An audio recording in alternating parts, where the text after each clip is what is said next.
বলেন, একদা আমাকে আল্লাহর নবী 10টি বিষয়ে উপদেশ দিলেন।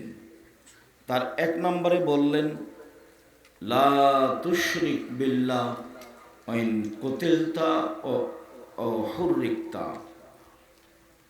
তুমি আল্লাহর সাথে শিরক করো না, তোমাকে জ্বালিয়ে দেওয়া হলেও, তোমাকে হত্যা করা হলেও।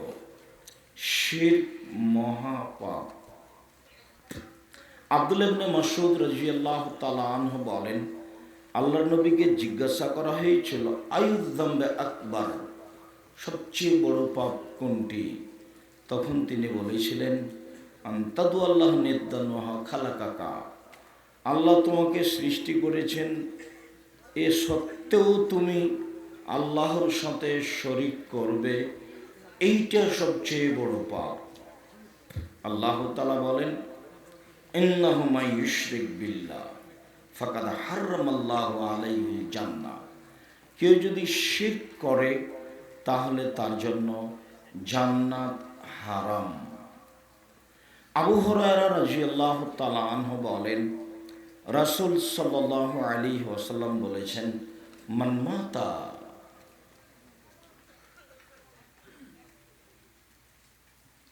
লা ইউশরিক বিল্লাহ ফাদাখালাল জান্নাহ। কেউ যদি মারা যায় শিরক না করে তাহলে সে জান্নাতে যাবে। মান মাতা ইউশরিক বিল্লাহ ফাদাখালান নার। কেউ যদি মারা যায় শিরক করে তাহলে জাহান্নামে যাবে। সম্মানিত দ্বীনি মুসলিম ভাই বোন, শিরক মহাপাপ। বিচারের মাঠে শুধুমাত্র যে পাপ ক্ষমা হবে না তা হচ্ছে শিরক। তবে ঋণের পাপও ক্ষমা হবে না, যার কারণে ঋণ নিয়ে ব্যবসা বাণিজ্য গাড়ি বাড়ি করা ঠিক নয়। আল্লাহর নবী জানাজায় দাঁড়ালে জিজ্ঞাসা করতেন, ঋণ আছে? যদি বলা হতো নেই তাহলে জানাজা করাতেন। যদি বলা হতো ঋণ আছে তাহলে তিনি তার জানাজা করতেন না।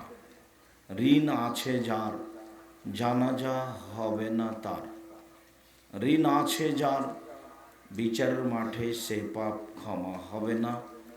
এই কথা মুহাম্মদ সাল্লাল্লাহু আলাইহি সাল্লাম বলেন। তবে মুহাম্মদ সাল্লাল্লাহু আলাইহি সাল্লাম বলেন, আল্লাহ তাআলা বলেছেন হাদিসে কুদসি, বিচারের মাঠে আল্লাহ তাআলা আদম সন্তানের সামনে বলবেন, সারা পৃথিবীর পুরুষ নারী সবাই বিচারের মাঠে উপস্থিত থাকবে আকাশ জমিন পরিমাণ পাপ নিয়ে। আল্লাহ তাআলা বলবেন, ইবনে আদম লা তাইতনি বিকুরাবিল আরদি খাতায়া সুম্মা লাকিতানি লা তুশরিক বি শাইআন লা আতাইতুকা বিকুরাবিহা মাগফিরা। আদমের ছেলে মেয়ে শোনো, আজকে তোমরা আকাশ জমিন পরিমাণ পাপ নিয়ে উপস্থিত হয়েছ, আমিও তোমাদের পাপ সমপরিমাণ ক্ষমা নিয়ে উপস্থিত হয়েছি।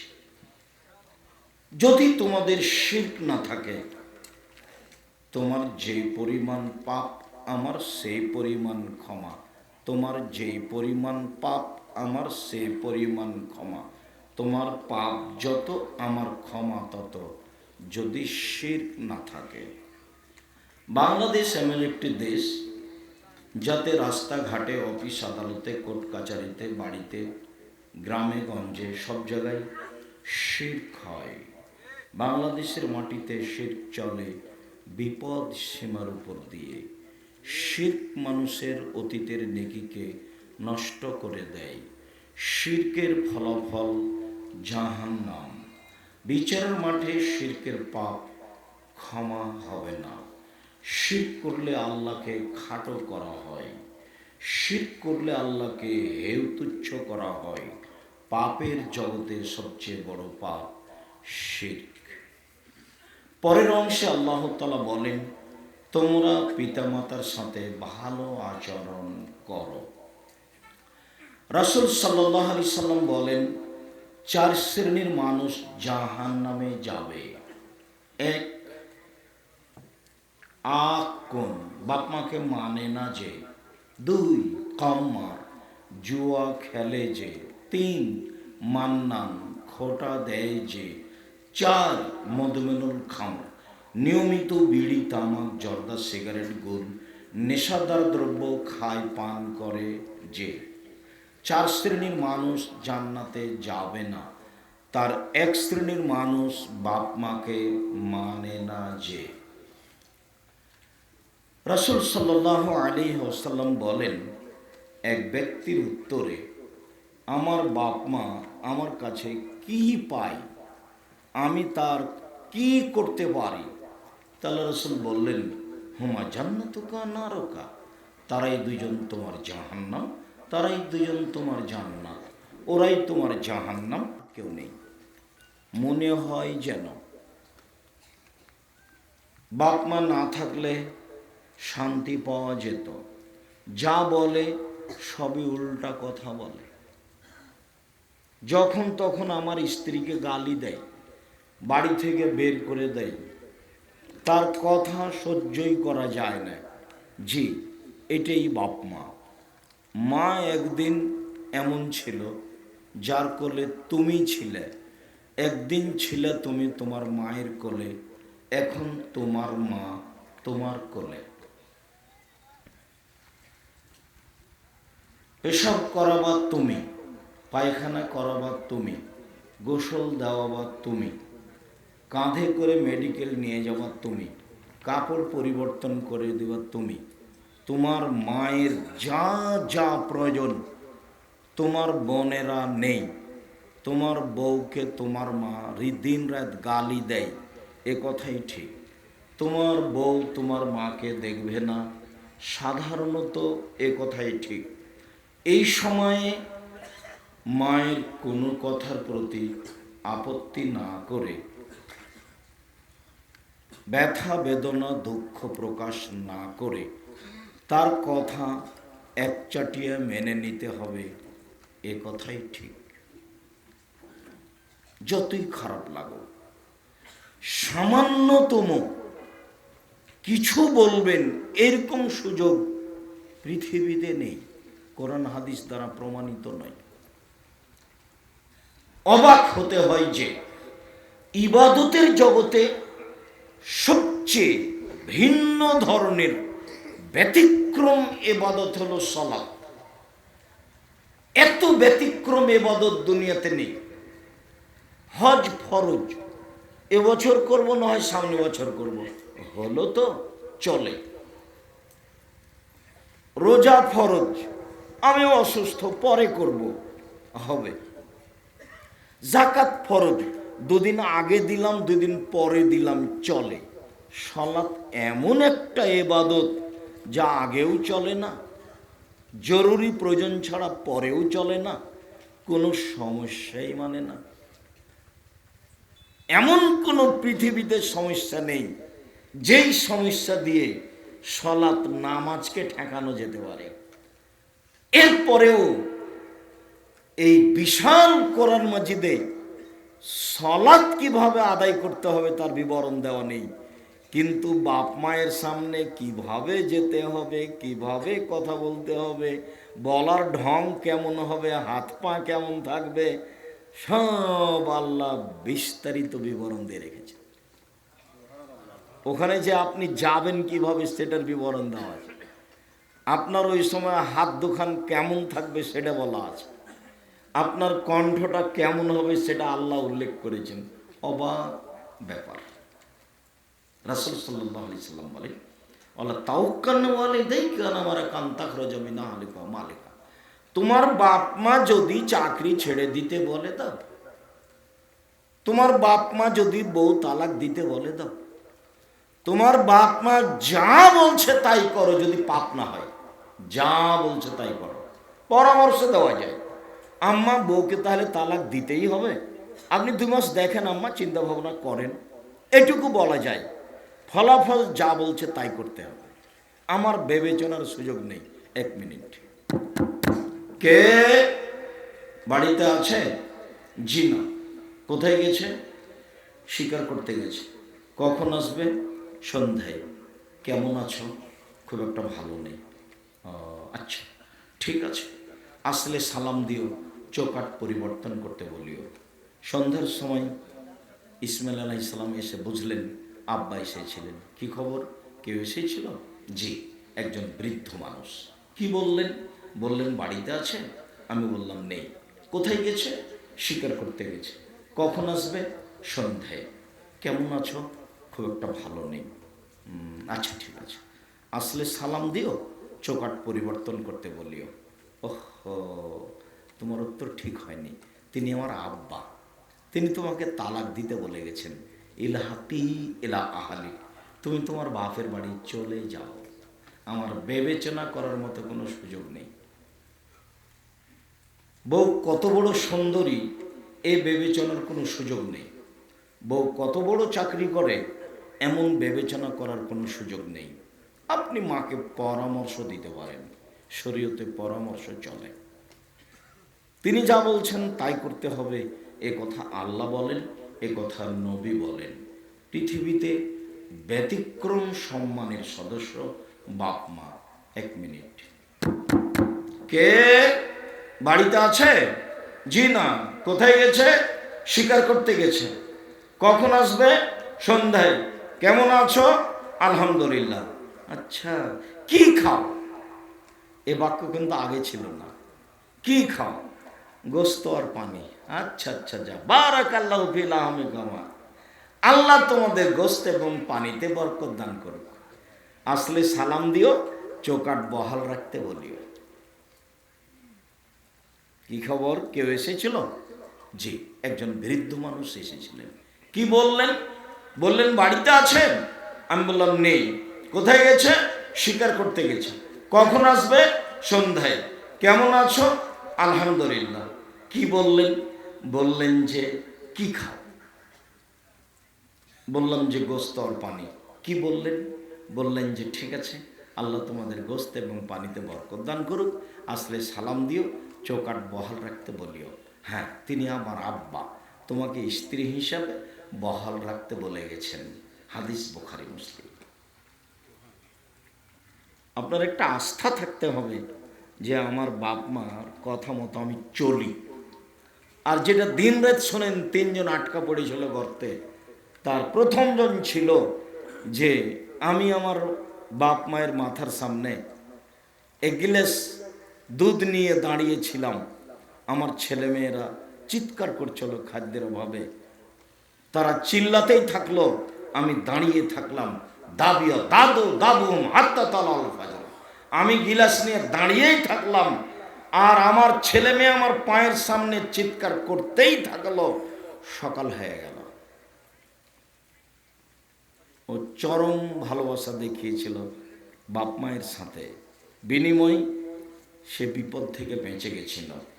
পৃথিবীর যে কোনো বিপদ থেকে বেঁচে যেতে পারবেন, আপনি পারবেন ইনশাআল্লাহ, আল্লাহর দয়ায়, যদি আপনার আচরণ বাপ মায়ের সাথে ভালো থাকে। যে কোনো বড় বিপদ থেকে আপনি বেঁচে যাবেন যদি মানুষের কোনো বড় উপকার থাকে। যে কোনো বিপদ থেকে বেঁচে যাবেন আপনি যদি জেনার মতো পাপ থেকে নিজেকে ঠেকিয়ে দিতে পারেন। প্রমাণে বুখারী মুসলিমের হাদিস। সম্মানিত দিনী ভাই বোন, পরের অংশে আল্লাহ তাআলা বললেন অবিদিল কুরবা, নিকট আত্মীয়র সাথে ভালো আচরণ করো। পৃথিবীতে সবচেয়ে নিকট আত্মীয় ভাই। ভাইয়ের সাথে টিকা বড় কঠিন। বউ একটু উল্টা চলে, একটুকু সহ্য করে না, কথায় কথায় গন্ডগোল বাঁধে।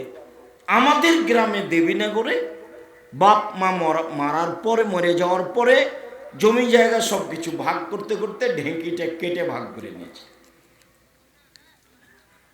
তো ঢেঁকিটা কেটে ভাগ করে নিলে কি হতে পারে? ভাইয়ের সাথে ভালো আচরণ করতে হবে যে কোনো মূল্যে, এ কথাই ঠিক। ভাই সবচেয়ে নিকট আত্মীয়। ভাই ভাই ঠাঁই ঠাঁই, বড় হবে, পয়সা ইনকাম করবে, বিবাহ করবে, ভিন্ন হয়ে যাবে, এক সময় আপনার সাথে থাকবে না, এ কথাই ঠিক। আপনি একদিন তার সাথে থাকতে পারবেন না, থাকা হবে না, এ কথাই ঠিক। এরপরেও আপনার ভালো আচরণের অধিকারী পৃথিবীতে তৃতীয় স্তরে যেটা আছে সেটা হলো ভাই। এক নম্বরে আছে আল্লাহ। আল্লাহর সাথে সদাচরণ মানে শিরক করা হবে না, তাহলে আপনার সদাচরণ কেটে গেছে, ফলাফল জাহান্নাম।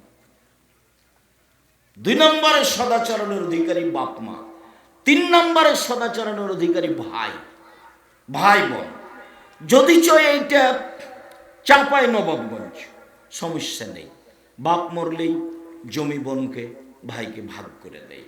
রংপুর, দিনাজপুর, লালমনিরহাট, নীলফামারী, কুড়িগ্রাম, পঞ্চগড়, ঠাকুরগাঁ, গাইবান্ধা, জয়পুরহাট, বগুড়া, এসব ডিস্ট্রিক্টে বাপ মরার পরে বোনেরা যদি জমি চায়, তাহলে ভাইয়েরা বলে তাড়াতাড়ি বাড়ি থেকে বের হয়ে যাও।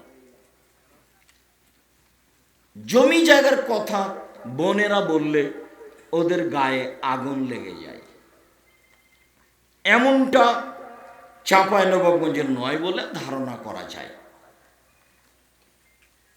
আমাকে এক লোক বলছে আপনার ইন্টারভিউ নিতে এসেছি। এই যে অবাক হয়ে গেলাম, ব্যাপারটা কি, কি বলতে চান আপনি? আমার ইন্টারভিউ মানে মানে আপনার বাপ মা মারা গেছে, জমি জায়গা ভাগ করেছেন কি, এটাই আপনার পরীক্ষা। তা আমি বললাম আমার বাপকে কবর দেওয়ার পরে আগে এসে আমরা জমি ভাগ করেছি, তারপরে খাওয়া দাওয়া করেছি। যদিও আমি একটু টুকটাক জমি চিনতাম, আমার ছোট ভাই চিনতো না, আজও চিনে না, যায়নি কোনোদিন। ও বরিশাল মডেল সরকারি মডেল কলেজের শিক্ষক, বরিশাল জামিয়া সালাফে দেখাশোনা করে। আমরা জমি জায়গা চাষ করি না, জমি জায়গাতে যায়ও না, আমার মা পছন্দ করতেন না, ওগুলো নিয়ে আমরা হিসাবও করি না। আমার বোনের স্বামীরাই চাষ করে, কি হয় না হয় তারাই জানে, আমরা কোনো খোঁজ খবর এ ব্যাপারে রাখি না। তবে আমার বাপকে কবর দিয়ে এসে কে কতটুকু পাবে এটা আমি বসে ভাগ করে দিয়েছিলাম। সম্মানিত দিনী ভাই বোন, সবচেয়ে নিকট আত্মীয় ভাই, আপনার বড় ভাইয়ের কারণে গন্ডগোল হয়েছে, এ কথাই ঠিক। আপনাকে আপনার বড় ভাইয়ের হাত ধরে ক্ষমা নিতে হবে, এ কথাই ঠিক। এই ছেলে, তোমার মায়ের কারণে তোমার চাচির সাথে ঝগড়া হয়েছে, এ কথাই ঠিক। তোমার মাই বড়, তোমার চাচির সাথে ঝগড়া হয়েছে, তো তোমার মাই ছোট, তোমার চাচি বড়, তোমার মায়ের কারণেই ঝগড়া হয়েছে বা তোমার চাচির কারণেই ঝগড়া হয়েছে, তোমার মাকে তোমার চাচির হাত ধরে ক্ষমা নিতে হবে, এ কথাই ঠিক। ছোট যাও বড় যার হাত ধরে ক্ষমা নিবে, এ কথাই ঠিক। 24 ঘন্টার মধ্যে আগামীকাল সন্ধ্যা হতে হতে ভাই ভাই কথা বলা চালু করতে হবে, যায় যায় কথা বলা চালু করতে হবে। বক্তব্যের সাথে মুনাফিকি করে কোনো লাভ নেই। সময় শেষ। একদিন দেখেছিলাম 40 বয়স, আজকে দেখছি 60, তারপরে দেখবেন নেই। তার নাম জীবন। যেহেতু ফেরাউন চলে গেছে, অনেক দিন হলেও, অনেক দিন পরে হলেও, কাজে আমি চিরদিন থাকবো এই হিসেব ঠিক নয়। চলে যেতে হবে, এ কথাই ঠিক। দাঙ্গাবাজি করে, ক্ষমতা দেখিয়ে, মানুষকে জেল হাজতে দিয়ে, দলীয় দাপটে 1 মিনিট বেঁচে থাকার চেষ্টা করবেন না। 1 মিনিট অর্থ দেখিয়ে, ক্ষমতা দেখিয়ে, দলীয় দাপট দেখিয়ে 1 মিনিট বেঁচে থাকার চেষ্টা করবেন না। যার নাম জুলুম, বিচার পরে হবে। জুলুম করলে বিচার কি হবে? পরে হবে। জাকাত দেয়নি যে, দেয় না যে, তার বিচার পরে হবে। কেন? ও ফকির মিসকিনের উপরে জুলুম করেছে। আল্লাহ বলছেন যে জাকাত ফকির মিসকিনের হক। তো একজন লোক যদি জাকাত না দেয়, তো কার হক মেরে খেল? ফকির মিসকিনের। তাহলে ওই জালেম, মানুষের হক মেরে খায়। টাকা ইনকাম করলেন আপনি, জালেম হলেন আপনি, কি করার আছে? আল্লাহ বলছেন এই কথা। ওসর জাকাত দিলেন না যখন, তখন আপনি ফকিরের হক মেরে খেলেন, বিচার আপনার পরে হবে। কত দিন পরে হবে আল্লাহই ভালো জানে। জুলুম করে 1 মিনিট বেঁচে থাকার চেষ্টা করিয়েন না, ভুল হিসাব। সদাচরণ ভাইয়ের সাথে। এরপরে আল্লাহ তাআলা বলে ওয়াল ইয়াতামা ওয়াল মাসাকিন, এতিমের সাথে ভালো আচরণ করতে হবে। এতিম ভাইয়ের ছেলে আছে, ভাই মারা গেছে, বা প্রতিষ্ঠান পরিচালনা করে অধীনে কিছু এতিম আছে। জামিয়া সালাফিয়া আছে 410 জন এতিম। এদেশের সর্ববৃহৎ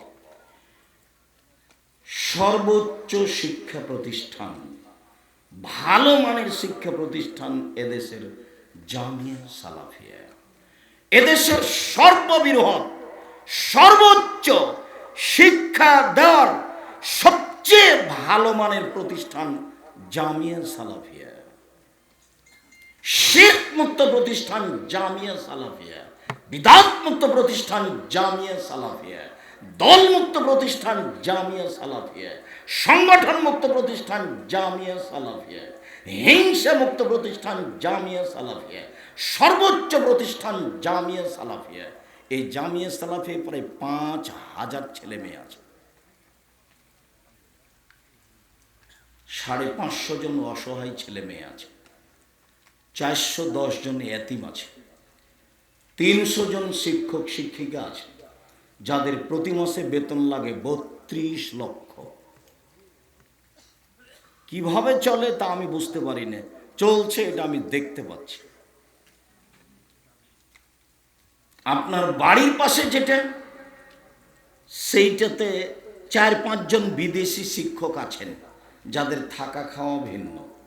সামনে জানুয়ারি থেকে মদিনা বিশ্ববিদ্যালয়ের 2 জন শিক্ষক এখানে এসে পাঠদান করবেন ছেলেদের সামনে বলে চুক্তি হয়েছে। আল্লাহ সহজ করবে ইনশাআল্লাহ। এই হলো আপনাদের জামিয়া সালাফিয়া। জামিয়া সালাফিয়া ডাঙ্গিপাড়া পাওয়া রাজশাহী, জামিয়া সালাফিয়া রূপগঞ্জ নারায়ণগঞ্জ ঢাকা, জামিয়া সালাফিয়া তেঘরা বিরল দিনাজপুর, জামিয়া সালাফিয়া 6 মাইল বাবুগঞ্জ বরিশাল চলমান প্রতিষ্ঠান। জমি রেডি হয়েছে চট্টগ্রামে, জমি রেডি আছে সিলেটে, জমি রেডি আছে নোয়াখালীতে, জমি রেডি আছে কুষ্টিয়ায়, জমি রেডি আছে ময়মনসিংহে। এইসব জেলায় জমি প্রস্তুত হয়েছে, প্রতিষ্ঠান চালু হবে সময়ের গতিতে ইনশাআল্লাহ। আমি সাধারণ মানুষ, চাঁপাইনবাবগঞ্জের একেবারেই সাধারণ মানুষ। আমি হচ্ছি কচুর পাতার পানি। আমাদের দেশের সবচেয়ে দুর্বল অবস্থায় যা থাকে সেটা হলো কচুর পাতার পানি। একটু নড়বড় করলেই পানিটা পড়ে। এই পানির অবস্থা যা, আমারও অবস্থাই তাই। আমি নিজে কিছু দিয়ে জামিয়া সালাফিয়া পরিচালনা করি না, না আমার টাকা আছে, না আমার বংশীয় ক্ষমতা আছে, না আমি কোনো দল সংগঠন করি, না আমি কোনো বিত্তশালী, না কোনো ব্যবসা, কিছুই না। জামিয়া সালাফিয়া আছে শূন্যের উপরে। এটাই সেই প্রতিষ্ঠান যাতে ঢোকার সময়তে রিসিপশন আছে, গার্ড আছে, এমনি ঢোকা যায় না, নাম ঠিকানা দিয়ে ঢোকা যায়। তার নাম জামিয়া সালাফিয়া। সম্মানিত দিনী ভাই বোন, বলছিলাম এতিম লালন পালন করেন। আবু সাঈদ খুদরি রাদিয়াল্লাহু তাআলা আনহু বলেন, রাসূল সাল্লাল্লাহু আলাইহি সাল্লাম বলেছেন, কাফিরুল ইয়াতিম ওয়ানা ফিল জান্নাহ ইয়াউমাল কিয়ামা হাকাজা ওয়াসারা বিসাবাব ওয়াল ওয়াসতা ওয়া ফাররাকা বাইনাহুমা। তিনি বললেন, পৃথিবীর মানুষ শুনে রেখো, যে ব্যক্তি এতিমের লালন পালন করবে সে ব্যক্তি এবং আমি জান্নাতে এইভাবে থাকব। দেখানোর সময় তিনি এই তর্জনী আর মধ্যমায় আঙ্গুল দুটি ইশারা করলেন, তবে দুইটার মাঝে একটু ফাঁকা রাখলেন। ওই ব্যক্তি আর আমি একসাথে জান্নাতে এভাবে থাকবো। অবশ্যই এরকম একটা কথা তিনি এভাবেও বলেছেন, মানে আলা জারিয়াতাইনি, কে যদি 2টা মেয়ের লালন পালন করে, বিবাহ শাদী দিয়ে দেয়, পড়াশোনা শিখিয়ে দেয়, তারপর বিবাহ শাদী দিয়ে দেয়, তাহলে আমি আর সেই 2 মেয়ের লালন পালনকারী ব্যক্তি বাপ জান্নাতে এইভাবে থাকবো। তখনও তিনি আঙ্গুল দুটি দেখিয়েছেন, তবে তখন আঙ্গুল দুটি জমা করে দিয়েছে। মানে মেয়ের লালন পালন এতিমের লালন পালনের চেয়েও বেশি দামি। মেয়ে জন্ম নিলে মন খারাপ, ছেলে জন্ম নিলে খুব ভালো লাগে। কেন? কয়দিন পর ওর বেটা যখন বাইরে বের করে দেবে পিটিয়ে বাড়ি থেকে, সেই জন্য। আর কয়দিন পরে যখন বেটা বাইরে বের করে দিবে তখন বেটির বাড়ি গিয়ে আশ্রয় নেবে। সম্মানিত দিনী ভাই বোন, 10টা ছেলেকে মাস্টার ডিগ্রি পাস করালেও ছেলের কারণে আপনি জান্নাতে যাবেন এ কথা আল্লাহ রাসূল বলেননি। তবে আল্লাহ রাসূল বলেছেন মানুষ মারা গেলে 3 ধরনের নেকি তার চালু থাকে। তার একটা হলো ছেলে নয়, ছেলে মেয়ে। তখন তিনি ছেলে বলেননি, বলেছেন ওয়ালাদুন, ওয়ালাদুন সলেহ, ভালো ছেলে ভালো মেয়ে যে বাপ মায়ের জন্য দোয়া করে। ওখানে ছেলে খাস নেই। তো ছেলেকে পড়াশোনা করাবো কেন? জন্ম দিয়েছেন এই জন্য, ওটা তো ভিন্ন ব্যাপার। আল্লাহ রাসূল বলছেন মান ওয়ালাদাহু আলাদুন ফালিহিসন ইসমহু আদাবাহু, কারো যদি ছেলে মেয়ে জন্ম নেয় তাহলে তার সুন্দর নাম রাখতে হবে, তাকে বিদ্যা শিক্ষা দিতে হবে, শিষ্টাচার শিক্ষা দিতে হবে। সম্মানিত দিনী ভাই বোন, বলছিলাম এতিম। একজন এসে বলছে শাকাইলে রাসূলুল্লাহ সাল্লাল্লাহু আলাইহি ওয়াসাল্লাম কাসওয়াতা কালবিহি, তার অন্তর খুব শক্ত। আল্লাহর নবী, আমার অন্তরটা এত শক্ত, মানুষ কেউ কিছু চাইলে আমি দিতে পারি না। যেমন দেখেন আপনার স্বভাবটা, আপনার নিজের স্বভাবের কথা আমি বলছি। আপনি বাড়ি থেকে বের হন, যখনই ফকির সামনে আসে তখন আপনি খালি বলেন মাফ করো, মাফ করো। ও কি অন্যায় করলো, খালি দিন রাত মাফ করে কথা বলছেন কেন? আমার আপনার স্বভাব আপনি নিজেই জানেন। দুপুরের সময়তে বাড়িতে ঢুকছেন আর দেখছেন যে একবার দরজাটা ঘেরে একটা মহিলা বসে আছে, ভিক্ষিকা। তা আপনি বলছেন সরো সরো, ঝামেলা তাড়াহুড়ার সময় রাস্তা ঘেরে বসে আছে। এটা হলো আপনার চরিত্র, এইটা আপনার অবস্থা। অথচ আল্লাহ বলছেন সাবধান, ফকির ফকির, মহিলা পুরুষ, ভিক্ষুক ভিক্ষিকা, এদের তিরস্কার করো না, এদের ধমক দিও না, এদের তিরস্কার করো না, এদের ধমক দিও না। হাতিতে চড়ে যদি ফকির আসে তবু আপনি ধমকাবেন না, কিছু উপদেশ দিয়ে 10টা টাকা দিয়ে বিদায় করে দেন। ফকিরকে মাফ করেন এই কথা বলতে হবে না। যদি গরিব মানুষ হন, বাড়ি থেকে বের হবেন খুচরা টাকা 2 টাকা নিয়ে, 100 টাকা 50 টাকা খুচরা করে নেবেন 2 টাকা। যদি তার চেয়ে একটু পয়সা পাতি বেশি থাকে তাহলে 5 টাকা করে খুচরা করে নেবেন। তার চেয়ে যদি বেশি টাকা পয়সা থাকে 10 টাকা করে খুচরা করে নেবেন। পকেটে আপনার থাকবে 200 টাকা খুচরা। সারাদিনে আপনি ফকির মিসকিনকে দিয়ে শেষ করতে পারবেন না, দেখবেন বিকেলে কিছু আছে। এই স্বভাবই পরিবর্তন করতে হবে, দেওয়া শিখতে হবে, এই কথাই ঠিক। রাসূল সাল্লাল্লাহু আলাইহি ওয়াসাল্লাম বলছেন আল ইয়াদুল উলিয়া খায়রুম মিন ইয়াদিস সুফলা, দেওয়া হাত ভালো নেওয়া হাতের চেয়ে, দেওয়া হাত ভালো নেওয়া হাতের চেয়ে। ইবাদতের জগতে সবচেয়ে দামি, শক্তিশালী, পাওয়ারফুল ইবাদত হলো দান। এত শক্তিশালী ইবাদত পৃথিবীতে নেই। সালাত নামাজ ব্যতিক্রম ইবাদত, এ কথাই ঠিক। সালাত আদায় আপনি করলেন, আপনার মা মারা গেছে, সালাত দিয়ে আপনি আপনার মায়ের কোনো উপকার করতে পারবেন না। ইবাদতের জগতে সবচেয়ে দামি ইবাদত সিয়াম, রোজা, এ কথাই ঠিক। সিয়াম পালন করে আপনার মা মারা গেছে, আপনি তার কোনো উপকার করতে পারবেন না। সারা দুনিয়ার মাঝাবি মানুষেরা, অন্তত ভারত বাংলাদেশ পাকিস্তানের মাঝাবি মানুষেরা বাপ মায়ের নামে হিফজখানা থেকে ছেলে ডেকে নিয়ে এসে কোরআন মাজিদ পড়িয়ে ওর বাপের কবরে বক্সিয়ে দিল। সারা দিন যদি কোরআন মাজিদ পড়ে পড়ে তার বাপের কবরে বক্সাই, 1 পয়সা উপকার হবে না। হিফজখানার ছেলেরাকে নিয়ে এসে কোরআন মাজিদ পড়ে বাপের কবরে বক্সানো যেমন, বাবু আর মাঝি, বাবু বলল মাঝি সাঁতার জানিস বাবু? না রে বাবু না, আমি তো সাঁতার জানি না। তো তো মাঝি বলছে, বাবু এখন কেন কাবু, এখন দেখি তোমার জীবন 16 আনাই মিছে, 16 আনাই মিছে জীবন। সম্মানিত দিনী ভাই বোন, বলছিলাম অন্তর নরম করেন। তো অভিযোগ করল আল্লাহ রসুল, অন্তরটা আমার খুব শক্ত, খুব শক্ত।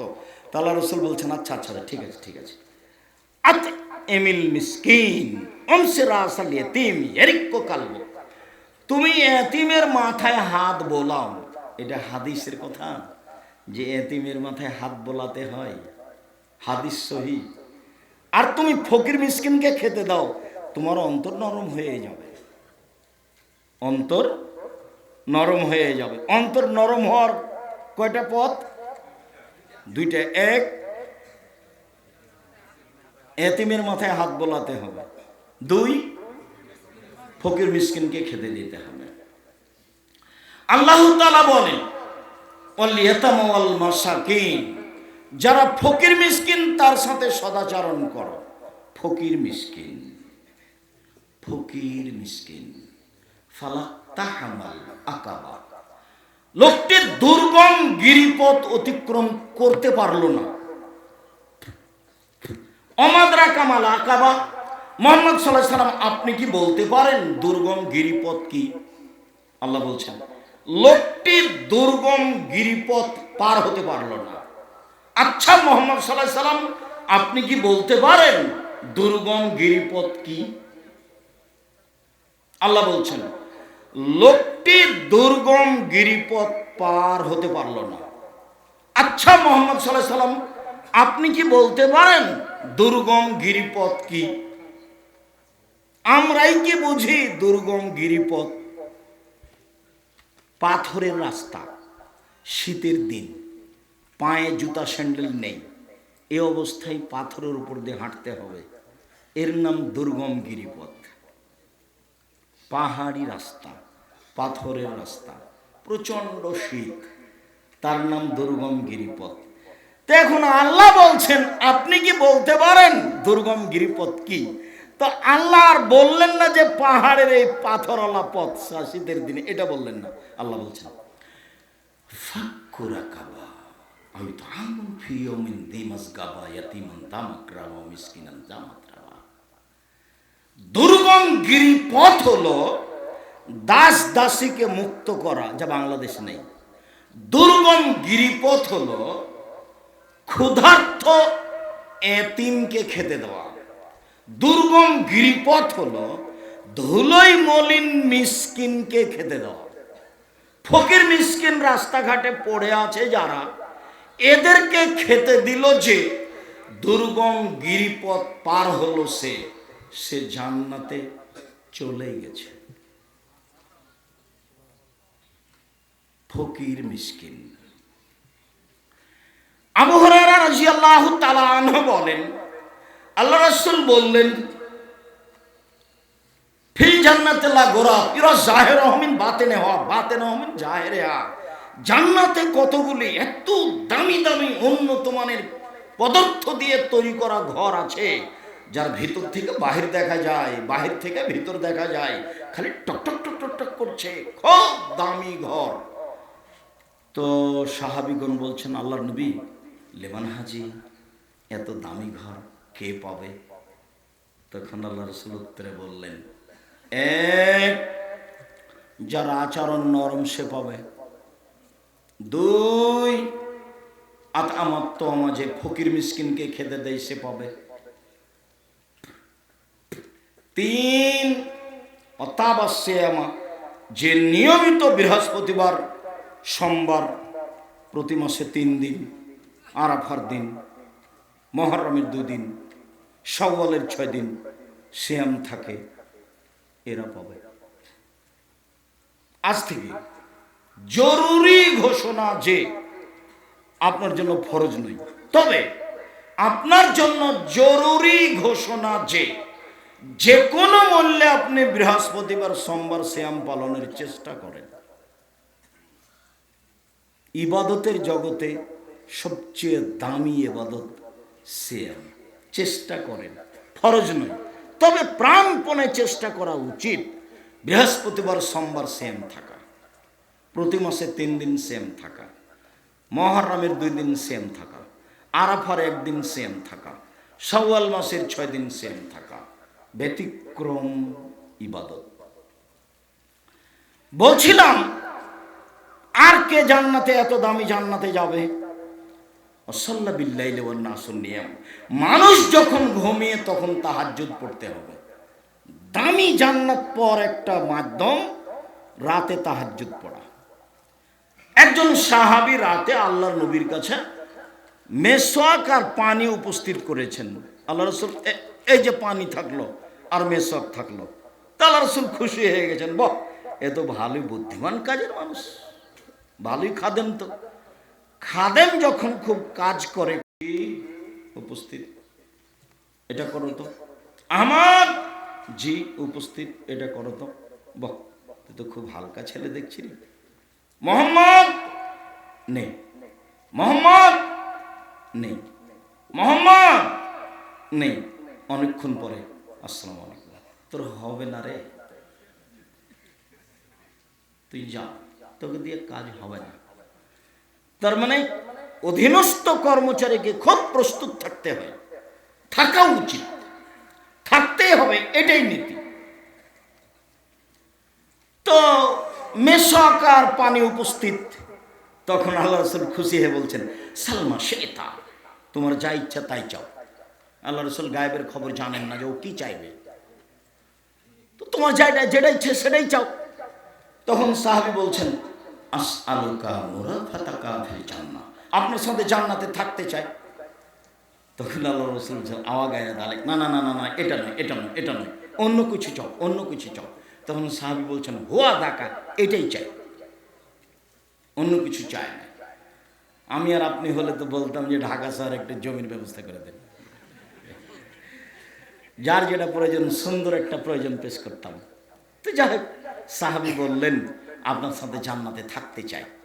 তখন আল্লাহ রাসূল বললেন, ওহো আমার গায়েরা জালে, এটা নয়, অন্য একটা চাও। তখন সাহাবী বলছেন, হোয়া দাকা, ওইটাই চাই, ওইটাই। তখন আল্লাহ রাসূল বললেন না, আচ্ছা ঠিক আছে দেখবো, এই কথা বললেন না, বললেন আইন্নী বিকাসরাতিস সুজুদ, তাহলে তুমি আমাকে রাতে তাহাজ্জুদ পড়ে সহযোগিতা করো। রাতে তাহাজ্জুদ না পড়লে, নফল সালাত আদায় না করলে আমার সাথে থাকা যাবে না।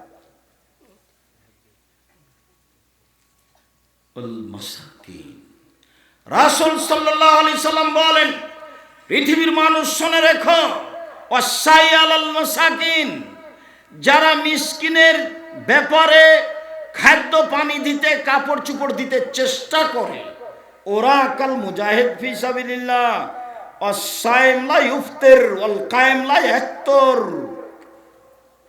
আল্লাহর পথে জিহাদ করে যত নেকি পায়, ফকির মিসকিনকে খেতে দিলে তত নেকি পায়।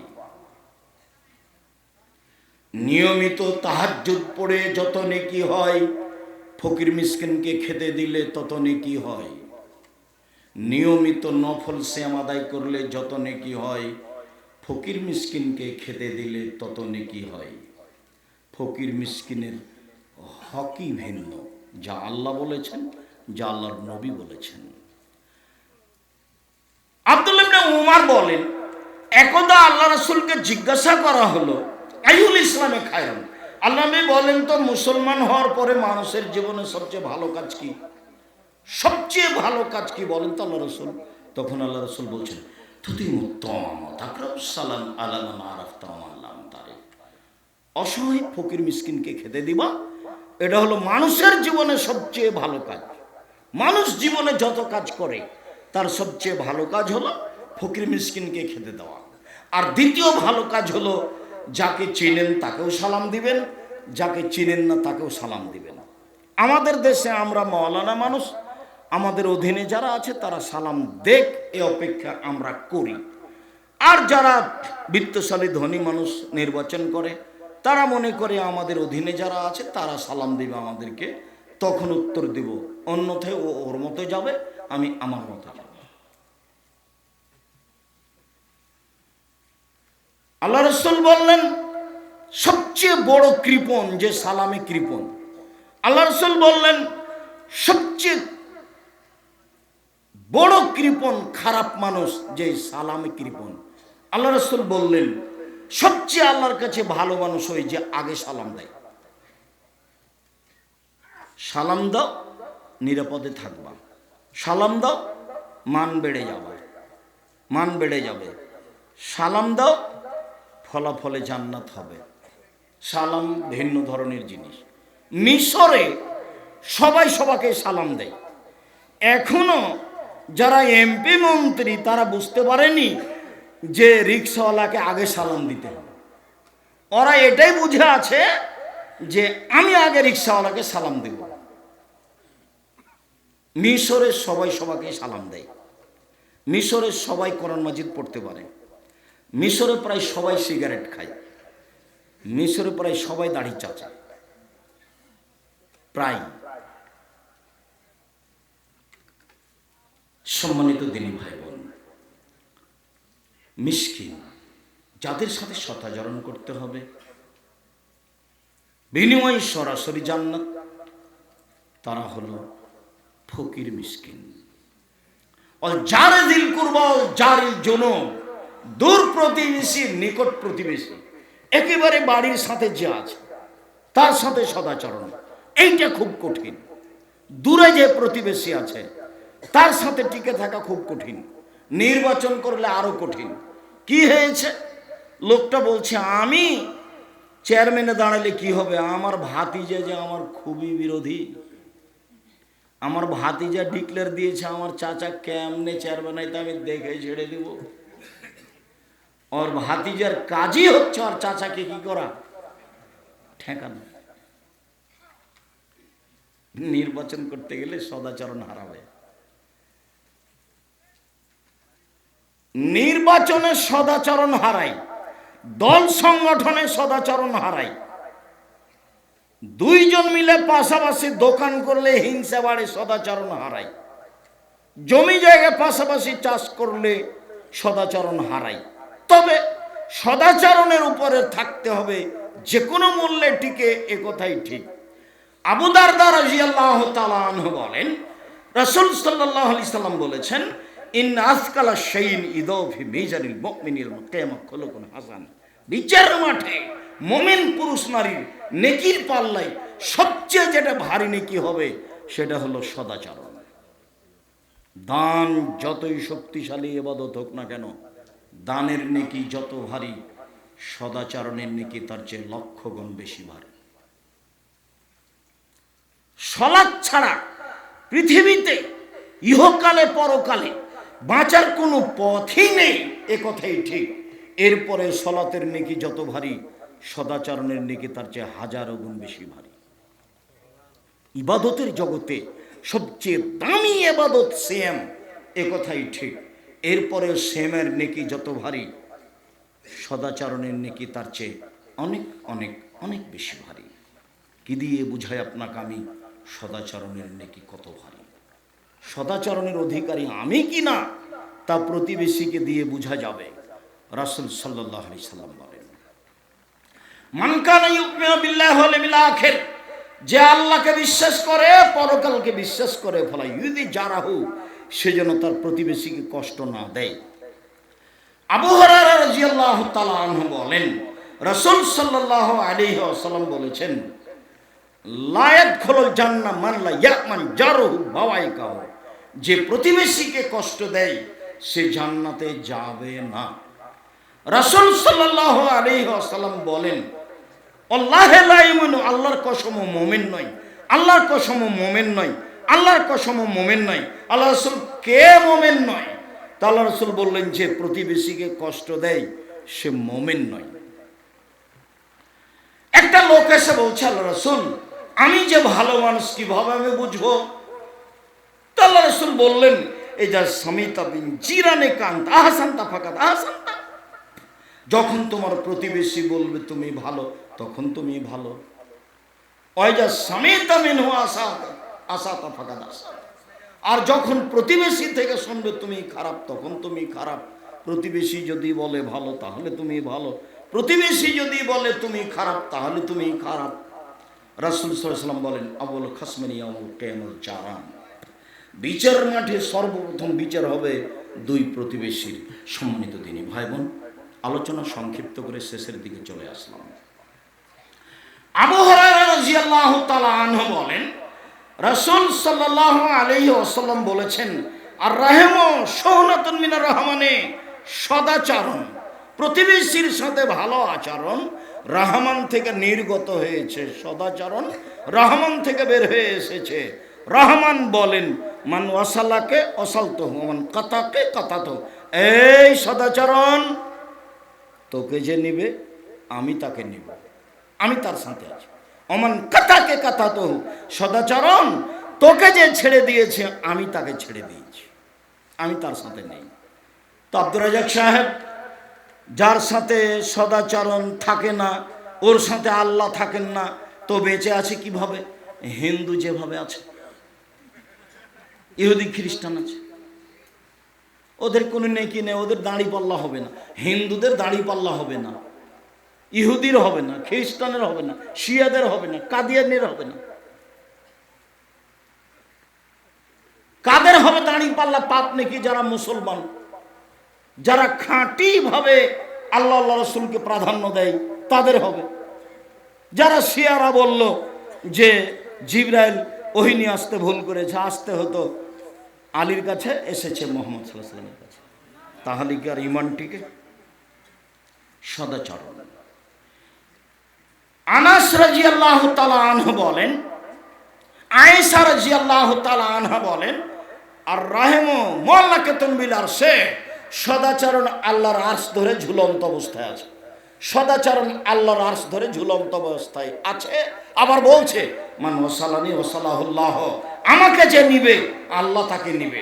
ওমান কাতানি কাতাহুল্লাহ, আমাকে যে ছেড়ে দিবে আল্লাহ তাকে ছেড়ে দিবে।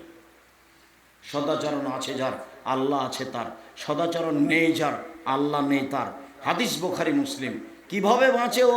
অমুসলিম যেভাবে বাঁচে, বাঁচাতে কোনো সমস্যা হবে না। আনাস রাদিয়াল্লাহু তাআলা আনহু বলেন, রাসূল সাল্লাল্লাহু আলাইহি সাল্লাম বলেছেন, মান আহাব্বা আন ইউবসাতা ফি রিজকিহি ওয়া ইউনসা ফি আসারিহি ফালাইসা রাহিমাহু, কেউ যদি চায় যে আমি ধনী হয়ে যাই, আল্লাহ আমার টাকা পয়সা বেশি করুন। কেউ যদি চায় আমি অনেক দিন বাঁচতে চাই, আমার জীবনটা হায়াতটা লম্বা হয়ে যায়, ফালাইসা রাহিমাহু, সে সদাচরণ করে। টাকা বেশি হবে কি করলে? সদাচরণ করলে। বয়স বেশি হবে কি করলে? সদাচরণ করলে। প্রতিবেশীর সাথে ভালো আচরণ করতে হবে, তাহলেই ভালো হবে। সম্মানিত দিনী ভাই বোন, এখানটা জরুরি কথা। রাসূল সাল্লাল্লাহু আলাইহি সাল্লাম বললেন, ওয়া ইহরামু রিজকে, ওয়া ইহরামু রিজক বিযামবে, পাপ করলে রুজি কমিয়ে দেওয়া হয়। আল্লাহ রাসূল বলছেন, ওয়া ইয়াকে অল মাসিয়াতা ফাইন্না বিল মাসিয়াতা আল্লাহ সাকাতুল্লাহ, পাপ থেকে বেঁচে থাকবেন। পাপ যদি চালু হয় ব্যবসা মার খেতে পারে, পাপ চালু হলে চাকরি হারিয়ে যেতে পারে, পাপ চালু হলে আর্থিক সমস্যা নেমে আসতে পারে। যা রাসূল সাল্লাল্লাহু আলাইহি সাল্লাম বলছেন, পাপ থেকে না বাঁচলে সব সমস্যা নেমে আসবে, টাকা পয়সার সংকট দেখা দিবে। প্রতিবেশীর সাথে সদাচরণ করলে সব কিছু বেশি হয়ে যাবে। আবু হুরায়রা রাদিয়াল্লাহু তাআলা আনহু বলেন, রাসূল সাল্লাল্লাহু আলাইহি সাল্লামকে বলা হলো, ইন্না ফুলানাতান তুকসারু মিন ইদকারু মিন কাসরাতি সালাতিহা ওয়া সিয়ামিহা ওয়া সাদাকাতিহা গায়রান্নাহা তুজি জিরানাহা বিলিসানিহা। আল্লাহর নবী, অমুক মহিলা বেশি বেশি সালাত আদায় করে, বেশি বেশি দান খায়রাত করে, তবে প্রতিবেশীকে কষ্ট দেয়। আল্লাহ রাসূল বললেন, হিয়া ফিন্নার, ও জাহান্নামে যাবে। আল্লাহ রাসূল, অমুক মহিলা বলা হয় বেশি বেশি সালাত আদায় করে না, বেশি বেশি দান খায়রাত করে না, বেশি বেশি সিয়াম পালন করে না, গায়রান্নাহা তুজি জিরানাহা বিলিসানিহা, তবে ও প্রতিবেশীকে কষ্ট দেয় না, প্রতিবেশীর সাথে ভালো আচরণ করে। আল্লাহ রাসূল বললেন, হিয়া ফিল জান্নাহ, ও জান্নাতে যাবে। সদাচরণ আছে যার, জান্নাত আছে তার। সদাচরণ নেই যার, জান্নাত নেই তার। প্রতিবেশীর সাথে ভালো আচরণ করলে ফলাফল ভালো হবে, এ কথাই ঠিক। সম্মানিত দিনী ভাই বোন, খুব কষ্ট করে প্রতিকূল অবস্থায় দীর্ঘ সময় ধরে বসে আছেন, আমি আপনাদের আন্তরিকভাবে শুকরিয়া আদায় করি। আপনারা বসে আছেন কথাটি আমি ঢাকাতে অবগত হয়েছি, ঢাকা থেকে নিয়ে এ পর্যন্ত আসতে আছি, আপনারা বসে আছেন, জাযাকুমুল্লাহ খাইর। আন্তরিকভাবে আপনাদেরকে আমি ভালোবাসা জানাই, আল্লাহ আপনাদের কবুল করুন, আল্লাহ। আমার পক্ষ থেকে একটা জোরালো দাবি, অনুরোধ রক্ষা করবেন। জামিয়া সালাফিয়া আপনাদের নিজস্ব প্রতিষ্ঠান, মনে করবেন না যেটা অন্য কেউ চালাই, মনে করবেন আমি চালাই। জামিয়া সালাফের জন্য একটু মন খুলে বলবেন, আল্লাহ তুমি জামিয়া সালাফে কবুল করো। আমার মনে বড় সাধ, আমি এ দেশের মাটিতে উন্নত মানের প্রতিষ্ঠান গড়বই ইনশাআল্লাহ, যেখানে ছেলে মেয়ে বাংলা, ইংরেজি, আরবি উন্নত মানের শিক্ষা অর্জন করে জাতির অন্যায়ের বিরুদ্ধে লড়বে, মুখে কলমে মিডিয়ায় লড়বে যে কোনো মূল্যে ইনশাআল্লাহ। মুখে আছি, মিডিয়া সামনে আছে, কলম পাশে আছে, জাতির শিরকের বিরুদ্ধে, বিদাতের বিরুদ্ধে, অন্যায়ের বিরুদ্ধে জীবন বাজি রেখে লড়ে যাচ্ছি, লড়বো ইনশাআল্লাহ। যেটা মাধ্যম সেটাই হচ্ছে জামিয়া সালাফিয়া।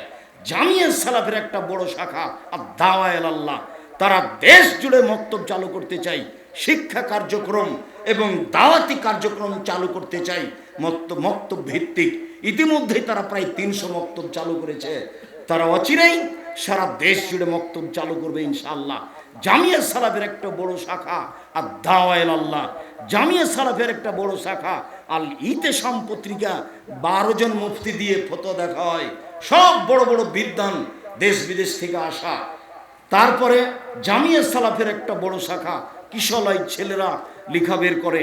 আপনি জামিয়া সালাফের ডাঙ্গিপাড়ায় যদি ঢোকেন, মসজিদের বাম দিক দিয়ে ঢুকবেন, তখন দেখতে পাবেন দেওয়ালিকা লেখা আছে, 3-4 ছেলেরা দেওয়ালিকা লেগেছে, পুরো দেওয়ালটা ভর্তি আছে বাংলা, ইংরেজি, আরবি, উর্দু ভাষাতে।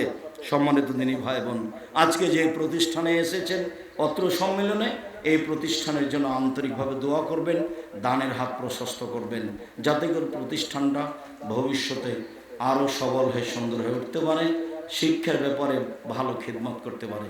সম্মানিত দিনী ভাই বোন, সদাচরণের অনুরোধ রেখে, বিশেষভাবে এতিম ও প্রতিবেশীর সাথে ভালো আচরণের অনুরোধ রেখে, বাপ মায়ের সাথে ভালো আচরণের অনুরোধ রেখে, শিরক মুক্ত জীবন গড়ার অনুরোধ রেখে, আন্তরিকভাবে জামিয়া সালাফের জন্য মন ভরে দোয়া করার অনুরোধ রেখে, জামিয়া সালাফের সব কাজে শরীক হওয়ার, বিশেষভাবে বই পুস্তক, গাড়িতে বই পুস্তক থাকার কথা, যদি থেকে থাকে এসে থাকে সবাই, ও গাড়িতে আছে, সব রাস্তার উপরে গাড়ি আছে, নিচে আসতে পারবে না, সব আপনারা নিয়ে যাবেন। বিশেষভাবে মাসিক আল ইতেসাম পত্রিকা কেউ ছেড়ে যাবেন না। আর আগামীকাল এগুলো সব থাকবে, প্রোগ্রাম থাকবে ইনশাআল্লাহ, যারা আসার তারা আসবেন, আসা যে কষ্ট হলেও আগামীকালকে উপস্থিত হবেন প্রোগ্রামটা সফল করার জন্য। আর আমিও অবগত হচ্ছে আবদুল্লাহ আসবে, আপনাদের খুব প্রাণের ভাই, আপনাদের খুব প্রাণের সন্তান, আপনারা খুব ভালোবাসেন মন ভরে, এটা আমি বুঝতে পারি। আবদুল্লাহর একটা বড় স্বাদ, দেশ জুড়ে মক্তব চালু করবো ইনশাআল্লাহ। ইতিমধ্যে অল্প দিনের মধ্যেই সে প্রায় 300 মক্তব চালু করেছে, দেশের প্রত্যেকটা অঞ্চলে গিয়ে, গ্রামে গ্রামে গিয়ে, বাড়িতে বাড়িতে গিয়ে মানুষকে দাওয়াত দিয়ে আমি এই মক্তব চালু করার জন্য প্রাণপণে চেষ্টা করব। এটা তোর জোরালো দাবি, নিজের সন্তান হিসাবে, নিজের ভাই হিসাবে, আর মনের সবারই বড় আশা, এই আশা বাস্তবায়ন করার লক্ষ্যে তাদের জন্য, তার জন্য আন্তরিকভাবে দোয়া করবেন। আল্লাহ তুমি আমাদের কবুল করো, আল্লাহুম্মা আমিন। আলোচনার শেষে এসে তোমার দরবারে এই জোরালো দাবি দাওয়া দোয়া রেখে আজকের আলোচনা এখানে শেষ করলাম। সুবহানাকাল্লাহুম্মা ওয়া বিহামদিকা আশহাদু আল্লা ইলাহা ইল্লা আনতা আস্তাগফিরুকা ওয়া আতুবু ইলাইক। আসসালামু আলাইকুম ওয়া রাহমাতুল্লাহ। কালো গাড়িতে বই পুস্তক আছে, সবাই দেখবেন। আসসালামু আলাইকুম। তুমি